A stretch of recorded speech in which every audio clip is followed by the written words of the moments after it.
Hello everyone, welcome to my platform. আমি Haimantika Das and আজকে আমরা হিন্দু এবং আনন্দবাজারের রেগুলার যে এডিটোরিয়াল এবং ডেইলি নিউজ পাবলিশড হয়েছে সেগুলোকে ডিসকাশন করব। Today is 7th May 2025।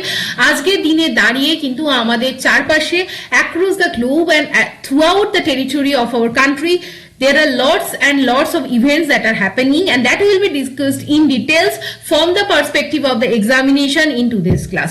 So দেরি না করে শুরু করা যাক আজকের ডিসকাশন এবং hopefully I will try my best to make you understand the entire current events and the background of the news. So stay tuned with me and দেরি না করে শুরু করা যাক with the first and most most discuss news, সেটা হচ্ছে operation সিন্দুর। Operation সিন্দুর কিন্তু গতকাল রাতে ইন্ডিয়ান আর্ম ফোর্স দ্বারা কন্ডাক্টেড হয়েছে in the territory of the Pakistan, যেখানে টার্গেটেড টেরর অ্যাটাক এবং টেরর যে ঘাঁটিগুলো সেগুলোকে ভেঙে দেওয়া হয়েছে।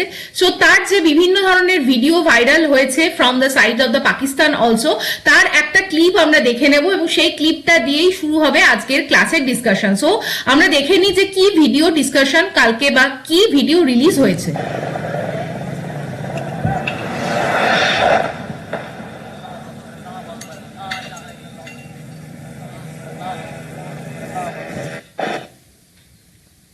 সো আমরা দেখলাম যে অপারেশন সিন্দুরের যে ক্লিপ সেটা রিলিজ হয়েছে কিন্তু বিভিন্ন সাইট থেকে, এবং পাঞ্জাবের লাইন অফ কন্ট্রোলের কাছ থেকে কিন্তু মিসাইল অ্যাটাক করা হয়েছে by the Indian arm force, এবং সেখানে কিন্তু আমরা দেখেছি যে এই যে আমাদের নিউজ চারদিকে এখন প্রচন্ড ট্রেন্ডিং নিউজ যে অপারেশন সিন্দুর কন্ডাক্টেড হয়েছে 9 terror bases in the Pakistan, এবং সেখানে দাঁড়িয়ে কিন্তু পিওকে যে সমস্ত টেরর ক্যাম্পস গুলো আছে সেগুলোকে ভাঙা হয়েছে এবং অলমোস্ট 80 টেররিস্ট কিন্তু কিল্ড হয়েছে in this operation.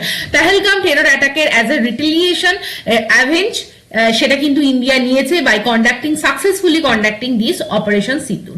So this is the important news. After that will move to the Bengali newspaper, যেটা হচ্ছে আমাদের আনন্দবাজার পত্রিকা, এবং তার এডিটোরিয়াল যদি আমরা ডিসকাশন করি, দেখো আমরা যতদিন আমরা যারা রেগুলারলি এই এডিটোরিয়াল ডিসকাশনকে ফলো করছি দে উইল মানে তারা বুঝতে পারবে যে কিভাবে প্রত্যেকটা নিউজ কিন্তু ইন্টার রিলেটেড এবং যার উপর বেস করে এডিটোরিয়াল বেরোয়।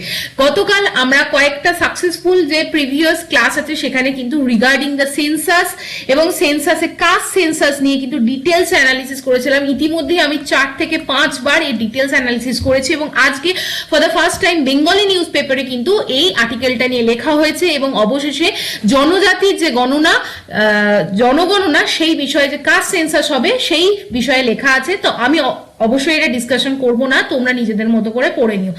নেক্সট যেটা হচ্ছে অস্বাভাবিক, এই আর্টিকেলটা মণিপুর ভায়োলেন্ট যে হিংসা হয় বারংবার, যে মণিপুরের যে হিংসাত্মক ঘটনা আমাদের সামনে আসে সেই নিয়ে এসছে, তোমরা চাইলে নিজেদের মতো করে পড়তে পারো। নেক্সট আমরা যে জায়গাটা একটু ডিসকাশন করব সেটা হচ্ছে জলবায়ু পরিবর্তন জনিত পরিবেশ বিপদ বাড়াচ্ছে বিমার খরচ, ক্ষতি কত। এই এডিটোরিয়ালটায় কিন্তু যে বিষয় নিয়ে আলোচনা করা হয়েছে, আমাদের সারা বিশ্বে যখন দেখা যায় মর্মান্তিক ভাবে বিভিন্ন ধরনের দাবানলের আগুন ঘটছে, যেমন ফর এক্সাম্পল আমেরিকার লস অ্যাঞ্জেলেসে যে বিধ্বংসী দাবানল দেখা গেছে, সেই দাবানলের ফলে বিপুল সংখ্যক যে আমাদের হিউম্যানিটেরিয়ান লস, সরকারি সম্পত্তির ক্ষয়ক্ষতি, সেই যদি আমরা ফিগার দেখি তাহলে কিন্তু তার যে ক্ষতির পরিমাণ প্রায় $160 বিলিয়ন হয়ে দাঁড়ায়। এর পরবর্তীকালেও বিভিন্ন সময় এই দাবানলের কারণ হিসেবে কিন্তু জানা যাচ্ছে আমাদের যে গ্লোবাল ক্লাইমেট চেঞ্জ হচ্ছে, বিশ্ব উষ্ণায়ন হচ্ছে, ক্রমবর্ধমান উষ্ণায়ন, বৃষ্টির পরিমাণ হ্রাস অথবা পরিবর্তিত বৃষ্টিপাতের প্যাটার্নকে কাঠগড়ায় কিন্তু তুলছেন বিশেষজ্ঞরা। এরপরেও কিন্তু লস অ্যাঞ্জেলেসের যে আগুন দুর্ঘটনা ঘটছে, এর ফলে কিন্তু পরিবেশের কিন্তু যে ইম্প্যাক্ট দ্যাট ইজ হিউজ। জলবায়ু পরিবর্তনের ফলে কিন্তু বিভিন্ন সময় শক্তিশালী ঝড়ের ঘূর্ণিঝড়, হ্যারিকেনের মতো বিভিন্ন ধ্বংসাত্মক কাণ্ড কারখানা চলছে, যার ফলে কিন্তু আমাদের এন্টায়ার গ্লোবাল বিশ্বব্যাপী অর্থনীতি কিন্তু আজ প্রশ্নের মুখে। এই এডিটোরিয়ালটা এভাবেই লেখা হয়েছে, খুব বেশি আমরা ডিটেলসের ডেটা বা তথ্যের দিকে যাচ্ছি না, আমরা কিন্তু একটা হলিস্টিক ভিউ পয়েন্ট এই এডিটোরিয়ালটাকে নেব।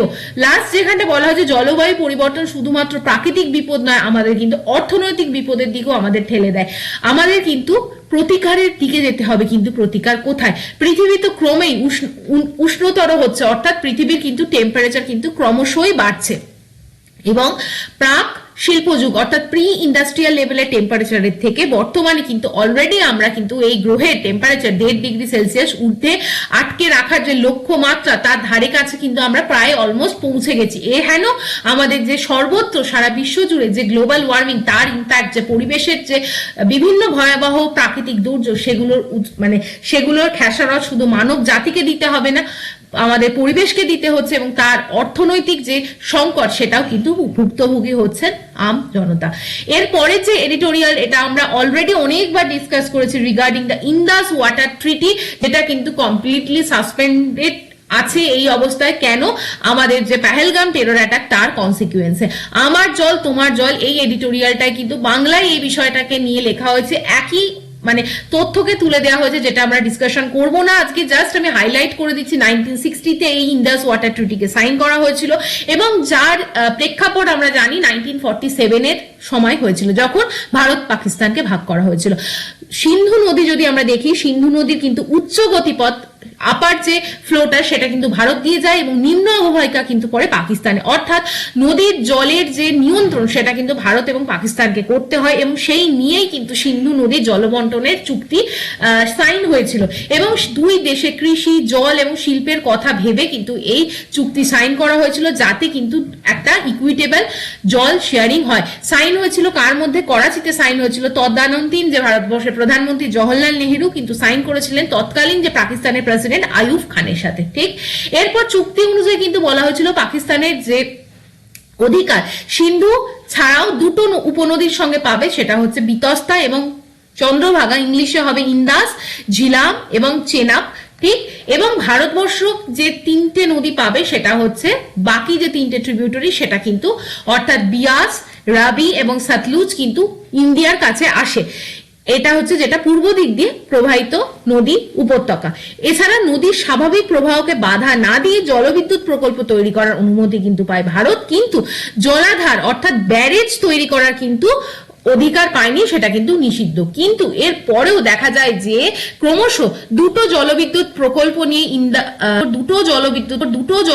প্রকল্প নিয়ে কিন্তু পাকিস্তান এবং ইন্ডিয়ার মধ্যে সংঘাতের বাতাবরণ তৈরি হয়। সে জায়গায় দাঁড়িয়ে 2018 সালে চন্দ্রভাগার উপনদীর উপর চালু হয় কিষান গঙ্গা ড্যাম, অর্থাৎ আমি বলছি ঝেলামের একটা ট্রিবিউটারি হচ্ছে কিষান গঙ্গা, যার উপর কিন্তু একটা নদী বাঁধ তৈরি করার প্রকল্প চলে, সেটা নিয়ে বিরোধ আসে। এছাড়া বিতস্তা অর্থাৎ চেনাবের উপনদী উপর নির্মায়মান একটা যে ইম্পর্টেন্ট প্রজেক্ট, সেটা হচ্ছে ব্র্যাটলে প্রজেক্ট। পরীক্ষায় বারংবার কোয়েশ্চেন আছে, এই দুটো নিয়ে কিন্তু বারংবার ভারত এবং পাকিস্তানের মধ্যে সংঘাতের জায়গা তৈরি হয়েছে।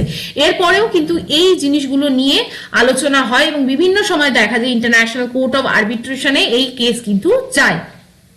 ঠিক, এরপরে বলা হচ্ছে ভারতের দিকে চন্দ্রভাগা নদীর ওপর বাকলিহার বাঁধ নিয়ে দীর্ঘদিন ধরে দুই দেশের মধ্যে বিরোধ তৈরি হয়েছে।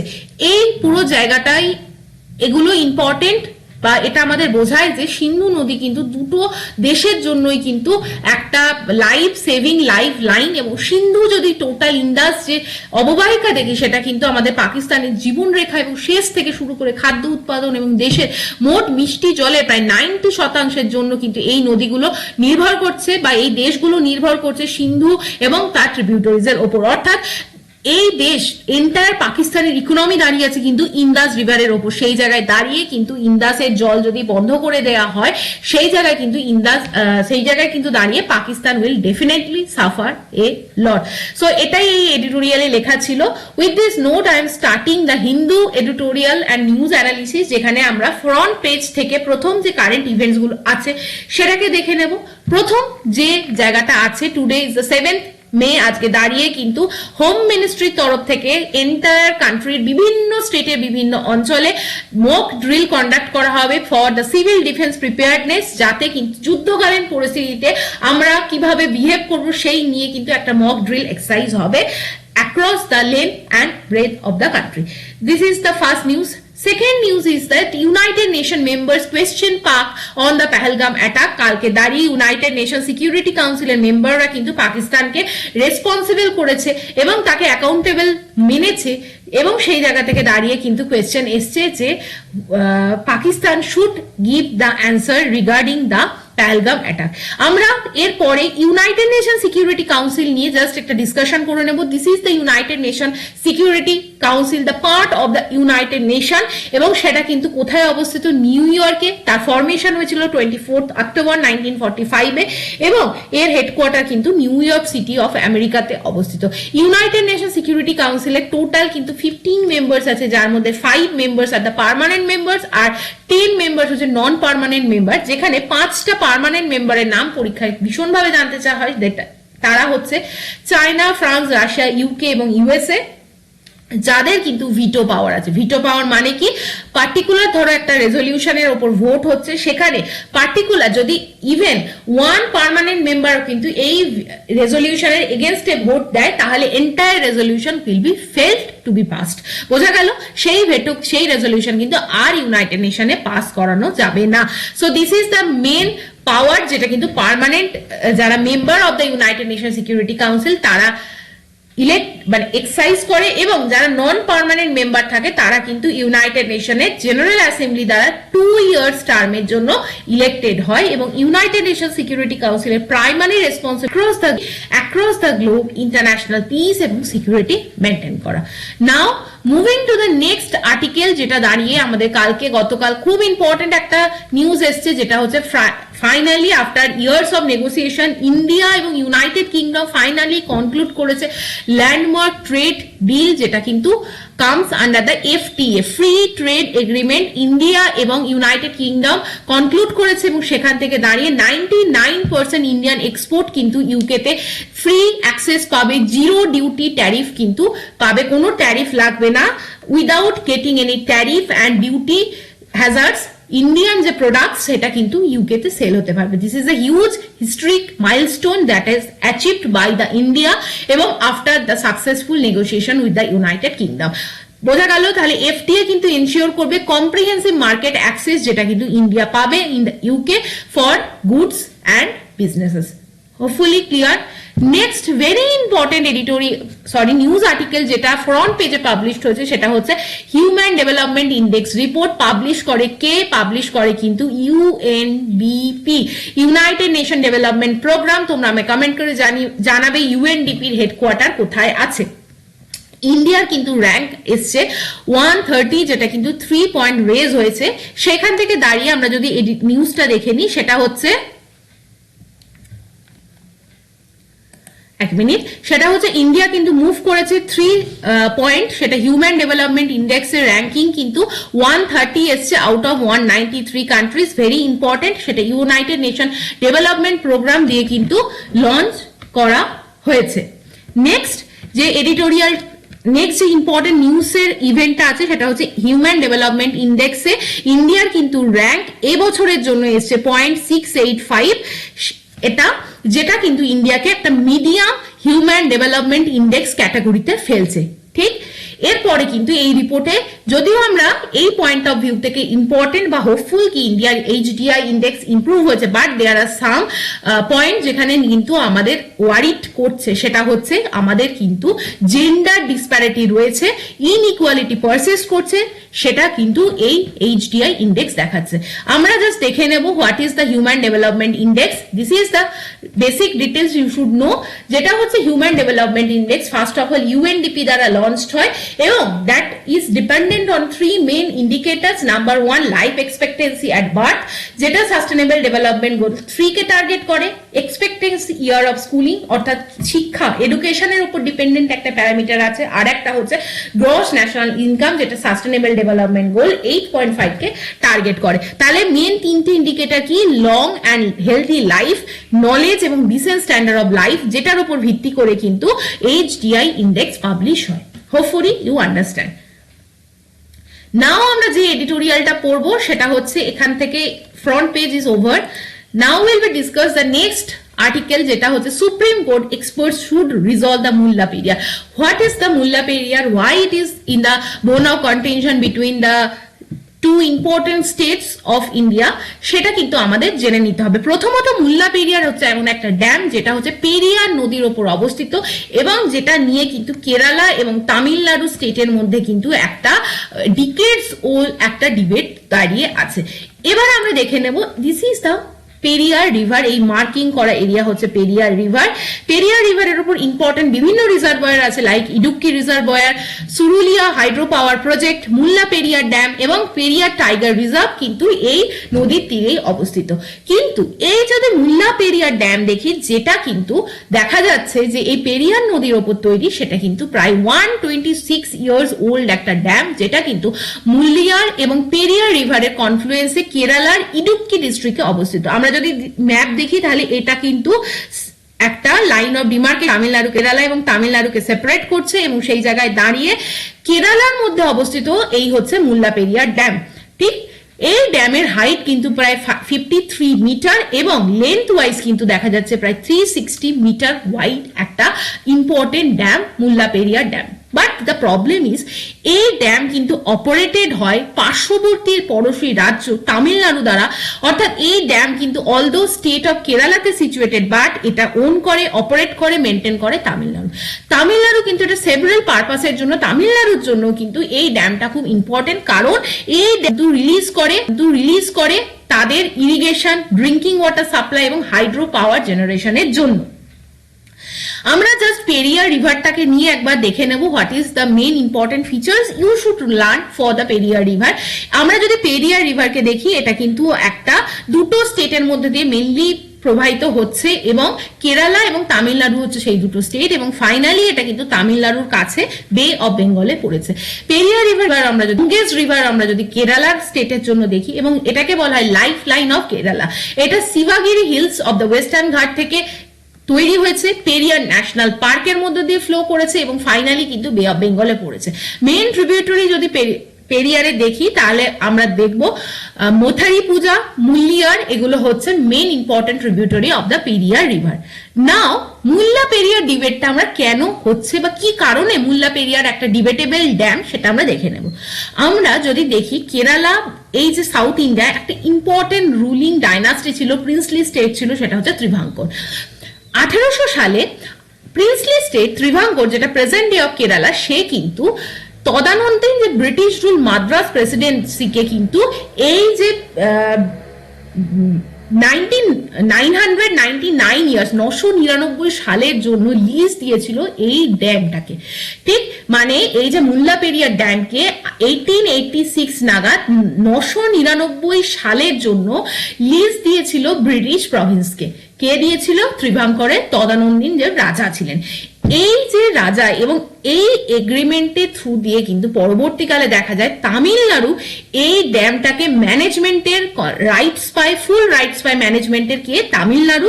সেটাকে কিন্তু ইরিগেশন প্রজেক্ট হিসাবে সেখানে ইউজ করে তামিলনাড়ু। বাট স্টিল এই যে বাঁধটা সেটা কিন্তু অবস্থিত হয়েছে কেরালাতে। ঠিক, 1979 এর পর কিন্তু কন্ট্রোভার্সি কন্ট্রোভার্সি বেড়ে যায়, বিকজ এই যে ড্যামের লোকেশন সেটা কিন্তু দেখা যায় আর্থকুয়েক প্রোন একটা এরিয়ায়, অর্থাৎ এই বৃহৎ যে ড্যামটা আর্থকুয়েক প্রোন এরিয়াতে এসে দাঁড়িয়ে আছে। সেই জায়গায় দাঁড়িয়ে কেরালা কিন্তু সবসময় মনে করে এই যে এন্টায়ার যে বাঁধটা কোনোদিনও যদি ভেঙে যায় because of the earthquake and any other kind of natural calamities, তাহলে আমাদের যে স্টেট সেটা কিন্তু হিউজলি ক্যাটাস্ট্রফিক ডিজাস্টারকে ফেস করবে। সেই জন্য তামিলনাড়ুকে কেরালা গভর্নমেন্ট কিন্তু সবসময় রিকোয়েস্ট করে যাতে করে কিন্তু এই বাঁধে যে জল ধারণ ক্যাপাসিটি সেটাকে কমিয়ে রাখা হয়। সেই নিয়ে কিন্তু ডিসপুট দাঁড়ায় এবং চেয়ারম্যান তদানীন্তন 1979 এর সেন্ট্রাল ওয়াটার কমিশনের যে চেয়ারম্যান ছিলেন কেসি থমাস, তারা কিন্তু একটা ট্রাইপ্রেটাইড মিটিং বা এগ্রিমেন্ট ডাকে এবং সেখানে দাঁড়িয়ে ঠিক হয় অলদো এই বাঁধের টোটাল যে ক্যাপাসিটি, রিজার্ভয়ারের যে ক্যাপাসিটি জল ধারণ, সেটা হচ্ছে 152 ফিট, বাট মেজারমেন্ট করার জন্য সেফটি এবং সিকিউরিটি পারপাসে মুল্লা পেরিয়ার ড্যামের যে ওয়াটার সেটাকে কিন্তু 136 ফিটে রাখার কথা বলা হয়। কিন্তু 2006 এবং 2014 সালে দাঁড়িয়ে সুপ্রিম কোর্ট কিন্তু বারংবার বলে যে because of the land mass is not very stable এবং সেখানে কিন্তু আর্থকুয়েক হওয়ার সম্ভাবনা আছে। তামিলনাড়ুকে কিন্তু ফাইনালি 142 ফিট ম্যাক্সিমাম জল কিন্তু এখানে রাখার পারমিশন সুপ্রিম কোর্ট দিয়েছিল, কিন্তু তামিলনাড়ু সবসময় সেটাকে মেনটেন করে না এবং তার জন্য কেরালা গভর্নমেন্ট কিন্তু বারংবার বলে হিউজ এই যে জল বাঁধে রাখছে, বাঁধের প্রপার মেনটেনেন্স হচ্ছে না তামিলনাড়ু দিয়ে, যদি কোনোদিন ওই বাঁধ ভেঙে যায় তাহলে কেরালায় কিন্তু ম্যাসিভ ফ্লাড হয়ে যাবে বা ম্যাসিভ হিউম্যানিটেরিয়ান ক্রাইসিস দেখা যাবে। So this is the bone of contention and because this is the basic background behind the controversy of the Mulla Periyar dam. Hopefully এবার বোঝা গেল। নেক্সট আমরা চলে আসবো এডিটোরিয়াল ডিসকাশনে। দিস ইজ দ্য এডিটোরিয়াল, যেখানে দাঁড়িয়ে আমি তোমাদেরকে বলবো ফার্স্ট যে দুটো এডিটোরিয়াল, যেটা হচ্ছে পারসুয়েশন স্ট্র্যাটেজি এবং the fragmentation in the global fight against terror. This is all about regarding the Pahalgam attack and the how India can isolate the Pakistan to end the targeted terror organisation. সেখান থেকে দাঁড়িয়ে এই এডিটোরিয়ালে কিন্তু এই জায়গাটার উপরে আলোকপাত করা হয়েছে। আমরা যদি প্রথম লেফট হ্যান্ড সাইডের এডিটোরিয়ালটাকে দেখে নিই, that is regarding the persuasion strategy. Pakistan কিন্তু must hand over designated terrorist to India. এই এডিটোরিয়ালে এটাই লেখা হয়েছে যে for the first time in 50 years India has been told that it is on the threshold of a full scale war. India কিন্তু almost বলছে we are ready to get into a full scale war. এখানে mock drill কিন্তু চালানো হচ্ছে এবং কি element যেটাকে মনে করা হচ্ছে অ্যাজ এন ওয়ার স্ট্র্যাটেজি, সেখানে কিন্তু সিভিল অ্যাসেট এবং পার্সোনাল ট্রেন্ড পার্সোনালকে দিয়ে মক ড্রিল কন্ডাক্ট করা হচ্ছে, এটা লেখা হয়েছে। সেকেন্ডলি বলা হচ্ছে ওয়ার এবং war like simulations can serve to bring up consciousness and produce more social cohesiveness and a focus on the common and the larger goal। এই যদি স্ট্র্যাটেজি ওয়ার বা ওয়ার লাইক সিচুয়েশন তৈরি হয় তবেই কিন্তু আমরা বুঝতে পারবো যে টেররিস্টকে ধ্বংস করা, টেরর ফ্রি একটা ইকোনমি বা country, why it is necessary for the common good and the larger goal. Now Pahalgam নিয়ে এটাই বলা হয়েছে, পেহেলগামের আগেও কিন্তু ইন্ডিয়া বারংবার টেররিস্ট অ্যাটাক ফেস করেছে এবং সেই জায়গায় দাঁড়িয়ে prime minister Narendra Modi promise করেছে to pursue terrorist to the end of earth comes with the risk of furious retaliation if the pursuit means the full-fledged war। অর্থাৎ আমাদের প্রাইম মিনিস্টারের তরফ থেকে যে প্রমিস করা হয়েছে টেররিস্ট এন্ড করার জন্য, সেটার রেজাল্ট হিসাবে যদি এই মুহূর্তে দাঁড়িয়ে ইন্ডিয়াকে ফুল ফ্লেজড ওয়ারে যেতে হয়, সেটারও কিন্তু একটা হাই রিস্ক থাকে যে আমরা কিন্তু অনেক কিছু dangerous consequence and dangerous escalation হতে পারে। এবং সেখানে কিন্তু আমাদের ইন্ডিয়া যখন একটা ইকোনমিক পাওয়ার হাউস হিসাবে সামনে আসছে, মাল্টিপোলার ওয়ার্ল্ডে ট্রু এবং রেসপন্সিবল লিডার হিসাবে সামনে আসছে, সেই জায়গায় ডেঞ্জারাস এসকালেশন সিভিলিয়ান লস যদি কান্ট্রিতে হয় তারও কিন্তু একটা হিউজ কনসিকুয়েন্সেস আছে। সো লাস্ট বলা হচ্ছে the government must keep its opinion open so that Pakistan may be persuaded to walk back from the brink by agreeing to hand over the terror leaders of the LeT JeM একটা Jaish Mohammed and the fringe outfits. অর্থাৎ ইন্ডিয়াকে এমন ভাবে বলা হয়েছে এই এডিটোরিয়ালে, ইন্ডিয়াকে এমন ভাবে এগোতে হবে যাতে পাকিস্তান ইটসেলফ পারসুয়েট হয় বা বাধ্য হয় তার টেরর লিডার্সদের সারেন্ডার করার জন্য বা হ্যান্ড ওভার করার জন্য। This is what written in the editorial. Next আমরা যদি রাইট হ্যান্ড সাইডের এডিটোরিয়ালটায় মুভ করি, সেটা কিন্তু রিগার্ডিং দ্য পাকিস্তান যে টেরর অ্যাটাক, সেখান থেকে দাঁড়িয়ে অথর কিন্তু টি.এস. তিরুমূর্তি হাইলাইট করেছেন যে গ্লোবাল ফাইট আমরা কিভাবে টেররিস্টের এগেনস্টে করতে পারবো। নেক্সট এই যে পেহেলগাম অ্যাটাক নিয়ে লেখা হয়েছে এবং সেই জায়গায় দাঁড়িয়ে কিন্তু বলা হয়েছে বিভিন্ন সময় ইউনাইটেড স্টেটস স্টিল বলছে যে আমরা যদি ওয়ার্ক করি towards India should work towards the responsible resolution and maintain long-term peace and the regional safety and security in the South Asia। অনেক কান্ট্রি কিন্তু রাশিয়া ফর এন এক্সাম্পল বলেছে যে এই ডিসএগ্রিমেন্টকে বাইল্যাটারাল নেগোসিয়েশন দিয়ে সেটেল ডাউন করার কথা, even political এবং diplomatic means use করার কথা বলেছে। সেই জায়গায় দাঁড়িয়ে বলা হয়েছে the end of a collective fight, যেখানে জিরো টলারেন্স কিন্তু আমাদের অনেক দিন চলে গেছে, আমরা ফাইট করব টেররিস্টের এগেনস্টে। কারণ আমাদের কিন্তু পুলওয়ামা থেকে শুরু করে 26/11 টেরর অ্যাটাক থেকে শুরু করে সেই বিভিন্ন ঘটনা কিন্তু পাকিস্তানের যে একটা অ্যাটিটিউড টুয়ার্ডস দ্য ইন্ডিয়া, সেটা কিন্তু বারবার রিভিল হয়েছে এবং আমাদের বিশ্বে দাঁড়িয়ে আমরা বিভিন্ন ফাইট এখন দেখছি, কারেন্ট ইউক্রেন, গাজা অ্যাটাক এবং ওয়েস্ট এশিয়ান বিভিন্ন কনফ্লিক্ট দেখছি। সেই জায়গায় দাঁড়িয়ে ইন্ডিয়া যদি কোনোভাবে targeted terror killing in the Pakistan করে, ইন্ডিয়া শুডন্ট বি সারপ্রাইজড। তো এটাই লেখা হয়েছে। তো এই এডিটোরিয়ালটা থেকে বাকি সেরকম কিছু পড়ার নেই, আমি জাস্ট তোমাদের ব্রিফলি ডিসক্রাইব করলাম। নেক্সট আমরা যেটা বলবো, কালকে আমরা একটা এডিটোরিয়ালকে অ্যানালাইজ করেছিলাম, সেই জায়গায় দাঁড়িয়ে হেল অন দ্য আর্থ আমরা জানি যে currently what is happening in the Gaza strip inside the country of Israel. আমরা কালকে ইন ডিটেলস অ্যানালাইসিস করেছিলাম যে গাজা স্ট্রিপে কিন্তু কি ঘটনা ঘটছে এবং কি হিউম্যানিটেরিয়ান ক্রাইসিস গাজা স্ট্রিপে হচ্ছে। সেই জায়গায় দাঁড়িয়ে বলা হচ্ছে গাজা যে স্ট্রিপ বা গাজা এই যে ল্যান্ড মাস সেটা কিন্তু already became the hell on the earth, এবং সেখানে দাঁড়িয়ে কিন্তু ইসরায়েল ফোর্স কিন্তু ম্যাসিভ যে কিলিং করেছে, সেখানে প্রায় 5,20,000 প্যালেস্টিনিয়ানকে কিন্তু সেখানে কিলিং মানে ম্যাসাকা হয়েছে এবং সেখানে মারা হয়েছে, including the women and children. Gaza strip থেকে কিন্তু টার্গেটেড যে কিলিং করা হচ্ছে, that is very very pathetic. আচ্ছা, এক মিনিট। সো সরি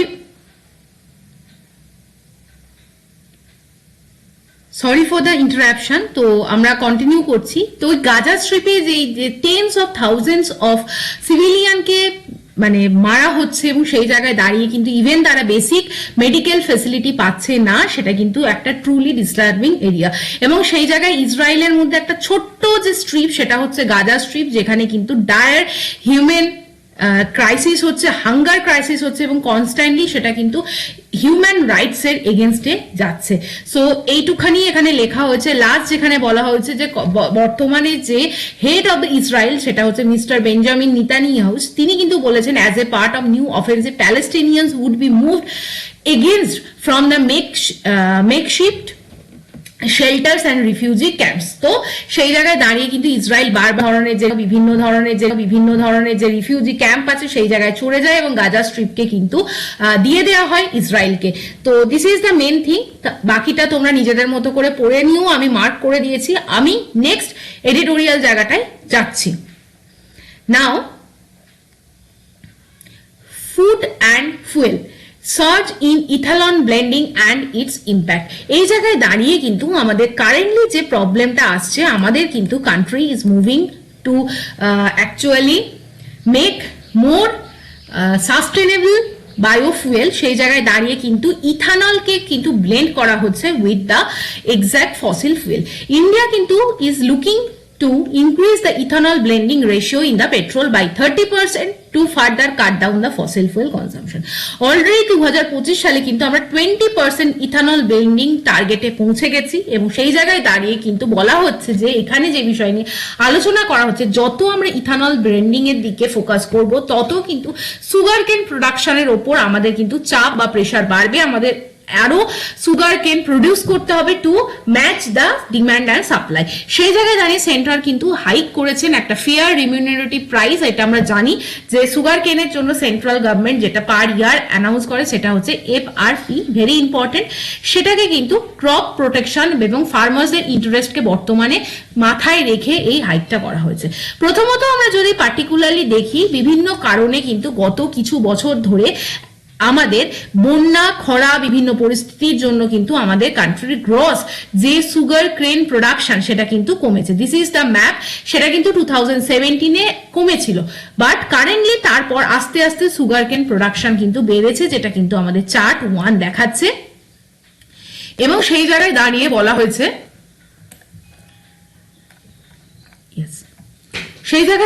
হয়েছে যে ফার্স্ট অফ অল কিন্তু এই যে মানে এক্সাক্ট যে সুগার কেন প্রোডাকশন বা সেটা কমেছে সেই বিষয়ে কিন্তু ফার্দার আমাদের সুগার কেন প্রোডাকশনের ওপর কিন্তু চাপ বা ক্রাইসিস আসতে পারে। এরপর যে জায়গাটা বলা হয়েছে সুগার কেনের সঙ্গে অ্যাসোসিয়েটেড যদি আমরা চার্ট দেখি তাহলে আমরা দেখব the decline in the production has predictably impacted করেছে কি আমাদের সুগার কেন প্রোডাকশন।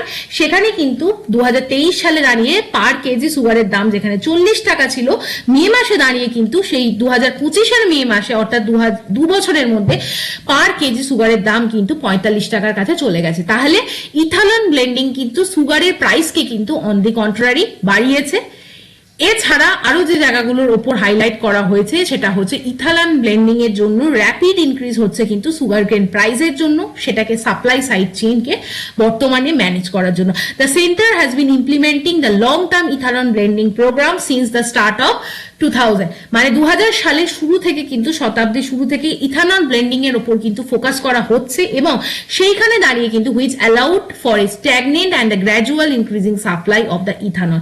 সেই ইথানলের সাপ্লাইকে এনশিওর করার জন্য কিন্তু adequate availability of sugar is required for domestic consumption and the government ban করেছে use of sugar cane juice sugar syrup এইগুলোকে heavy molasses for ethanol production. The ban was lifted later, which explains the surge in the supply in the recent years. So this is regarding the ethanol এবং সেখানে দাঁড়িয়ে sugar কেনের যে supply সেটাকে কিন্তু corresponding maintain করতে হবে যাতে কিন্তু আমরা ইথানল কে প্রপারলি ব্লেন্ড করতে পারি। এবং নেক্সট আমরা আর্টিকেলে চলে যাব how the judiciary maintains accountability. এটা আমরা পড়বো না, এটা আমরা কালকে আলোচনা করেছি। নেক্সট আমরা জাস্ট এটা দেখে নেব what are the challenges faced by the civil services. এটা কিন্তু যে জায়গাটা হাইলাইট করেছে বর্তমানে যে বিউরোক্রেসি সেখানে কিন্তু বিভিন্ন হ্যাজার্স দেখা যাচ্ছে। এপ্রিল 21 ইজ দ্য ডে যেখানে আমরা across the country civil service day কে সেলিব্রেট করি। Civil service is very important and crucial in maintaining and strengthening the democracy and the what are the important need যেখানে আমরা ট্রান্সপারেন্সিকে আরো যাতে enhance করতে পারি সেই নিয়ে বলা হয়েছে মেরিট ভার্সেস স্পয়েলড ইকোসিস্টেম। বর্তমানে আমাদের যে এন্টায়ার রিগোরাস সিলেকশন প্রসেস হয় সেটা ইন্ডিপেন্ডেন্ট একটা অথরিটি ইউনিয়ন পাবলিক সার্ভিস দ্বারা কন্ডাক্ট করানো হয় আমরা যদি ন্যাশনাল লেভেলে দেখি, এবং স্টেট লেভেলে কি প্রত্যেকটা স্টেটে স্টেট পাবলিক সার্ভিস কমিশন থাকে। ব্রিটিশরা কিন্তু এই প্রথাকে চালু করেছিলেন ব্যাক ইন 1858, কারেক্ট। 1858 সালে কিন্তু প্রথম এই সিভিল সার্ভিসের সূত্রপাত হয় এবং সেই জায়গায় দাঁড়িয়ে 1858 সালে কিন্তু প্রথম আমাদের ইন্ডিয়ান সিভিল সার্ভিস কমিটি এবং সেই রিক্রুটমেন্ট প্রসেসকে কিন্তু স্টার্ট করা হয়েছিল। এর পরবর্তীকালে কিন্তু সেই জায়গায় ইউনিয়ন পাবলিক সার্ভিস কমিশন আছে যেটা কিন্তু সিভিল সার্ভেন্টসদের হাই মেরিট যে পরীক্ষা সেখানে হাই মেরিটোক্রেসিকে কিন্তু চেক করা হয় যাতে উইদাউট পলিটিক্যাল বায়াস কিন্তু তারা ফাংশন করতে পারে এবং অ্যাডমিনিস্ট্রেশন চালাতে পারে। So this is the entire thing. এরপর বলা হচ্ছে what is the role of the civil service. Civil service কিন্তু কন্ট্রিবিউশন আছে significant in the administration of our democratic system, যেখানে কিন্তু বলা হচ্ছে it is very instrumental in the conduct of free and fair election, ensuring smooth transfer of power both at the center and the state level. There have been numerous instances যেখানে state has been placed under the presidential rule যেখানে কিন্তু দাঁড়িয়ে civil সার্ভিসরাই কিন্তু বা civil সার্ভেন্টসরাই কিন্তু uninterrupted public service কিন্তু সেই সমস্ত টাইমে ডেলিভার করে গেছে। কিন্তু যে এই জায়গায় দাঁড়িয়ে on the development side there are repository of the institutional knowledge, তারা কিন্তু প্রোভাইড করে একটা গভর্নমেন্টকে পলিসি মেকিং এ এবং পলিটিক্যাল এক্সিকিউটিভকে হেল্প করে পলিসি ইমপ্লিমেন্টেশনে। So this is the important জায়গা যেখানে কিন্তু মনিটরিং অফ দ্য প্রোগ্রাম এবং বিভিন্ন জায়গায় রুলস ল রেগুলেশন এগুলোকে ইমপ্লিমেন্ট করার কাজ গ্রাসরুট লেভেলে সেটা কিন্তু সিভিল সার্ভেন্টসদের দ্বারাই কিন্তু করা হয়। এসেন্সিয়াল পাবলিক সার্ভিস ডেলিভারিতে সিভিল সার্ভেন্টসরা একটা ইমেন্স রোল প্লে করে। কিন্তু বর্তমানে কি প্রবলেম আছে? ফার্স্ট যে প্রবলেম সেটা হচ্ছে নিউট্রালিটি, সেটা কিন্তু একটা বিউরোক্রেটিককে কোর থেকে ইরোড করছে because of the political bias. বিভিন্ন সময় দেখা যাচ্ছে পলিটিক্যাল রিপ্রেজেন্টেটিভরা তাদের কিন্তু উইপন হিসাবে ইউজ করছে সিভিল সার্ভেন্টসদের এবং সেই জায়গায় দাঁড়িয়ে কিন্তু যে ট্রান্সপারেন্সি সেটা কিন্তু